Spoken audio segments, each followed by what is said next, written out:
what to expect from this class. So why is it worth your money? So as you can see here in front of me, you can see 9 different kinds of longganisas coming from different regions of the Philippines that we are boasting about sa lasa, sa itsura, at sa skills na makukuha ninyo. So ano itong mga 9 longganisas na meron na matututunan ninyo today? So we have here from the Central Visayas, syempre ang pinakasikat na Chorizo de Cebu.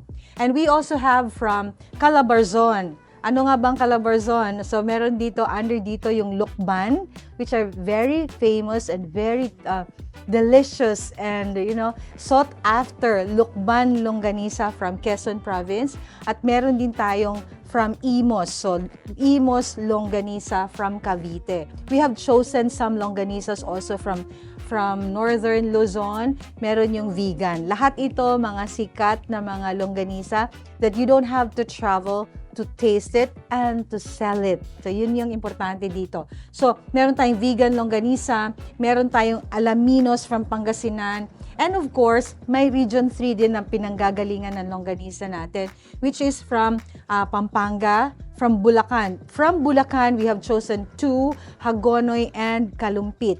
And syempre, gusto naman natin na mayroong something new that we can claim as ours at atin. So I have recreated today longganisa from NCR or Metro Manila and specifically Quezon City mula kay CGL. And syempre, tuturuan ko kayo na how to recreate your own version of longganisa. Paano kaya tayo magkaroon ng Canada longganisa? Australia longganisa, USA longganisa, Japan longganisa. Is it possible? Then we will try to find out. Okay? So, yun yung unang-una at napaka-importanteng matututunan natin itong 9 variants of longganisa.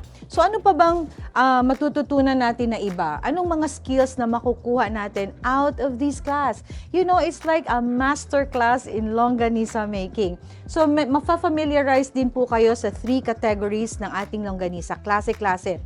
We have the delicado or the savory, we have the sweet or the hamonado, and of course, we have the spicy. So, different variants na in just one class, matututunan po ninyo to. And we can be proud of all the longganisas coming from different regions. And also, we will be introducing the different kinds of variables or flexible na mga ingredients na makukuha natin. And aside from that, even if we will not be using preservatives, fillers, extenders, we will be including that in the class. Diba, bongga? So also, we will be discussing the different ways of mixing. So skills formation ang gagawin natin sa klase na to. This is a very jam-packed class na isang klase lang na in-enroll mo, pero napakarami na matututunan mo. So, eto yung klase na meron. Okay? And finally, we will also be providing just parang preview lang ng papaano mag-food cost. We're not giving you the exact amount per longganisa, but we will be guiding you in this class on how to price and how to present your longganisa. So yun, napakarami. Jump pack siya. So this is a very exciting class that all of you will be excited, which is really worth for the money and perfect pang negosyo. So dito lang yan sa Bailiwick Academy.